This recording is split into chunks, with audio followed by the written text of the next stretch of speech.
C'est ici que le pôle sécurité de Deuil-la-Barre a pris ses quartiers. Un lieu unique en Île-de-France puisqu'il regroupe sous le même toit la police municipale et la police nationale.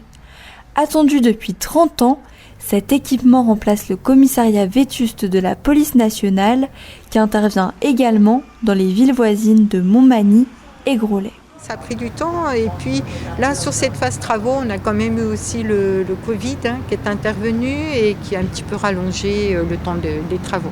On a dû prendre une petite année finalement de retard par rapport aux travaux.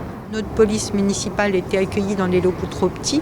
Aujourd'hui au moins elle sera à l'aise et ça sera bien mieux pour les habitants lorsqu'ils vont être reçus.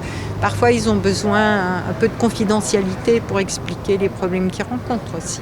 D'abord évalué à près de 8 millions d'euros, le projet a ensuite été revu à la baisse, 1,3 million d'euros, cofinancé par l'État, la région, le département, la communauté d'agglomération Plaine-Vallée et la mairie de Deuil-la-Barre.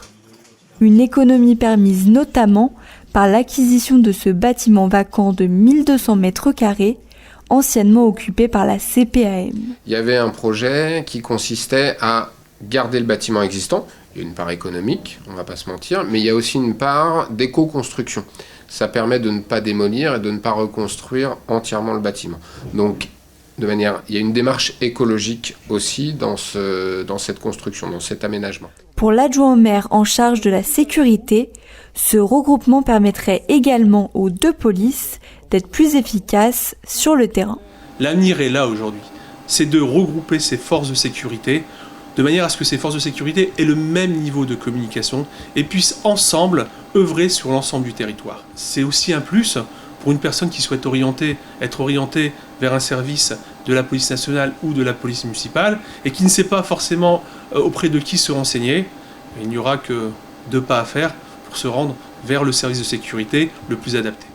Un projet qui ravit la police mais également les habitants, pour qui l'attente a parfois été longue. C'est des nouveaux locaux, donc c'est un nouvel outil de travail, plus performant, plus moderne. Ça nous permet de travailler dans de meilleures conditions et donc d'être plus efficace au quotidien. Moi j'en suis contente quand même, je dis au bout de 30 ans il était temps. Parce que c'était quand même important, on avait le commissariat ici à l'origine. Et c'est quand même le centre. On en a besoin quand même, parce que le quartier quand même a changé un petit peu quand même, on va dire ça. Et qu'on ait un pôle sécurité à côté quand même, ça rassure un petit peu quand même les gens. Une centaine de fonctionnaires devraient prendre place au sein de ce nouveau commissariat.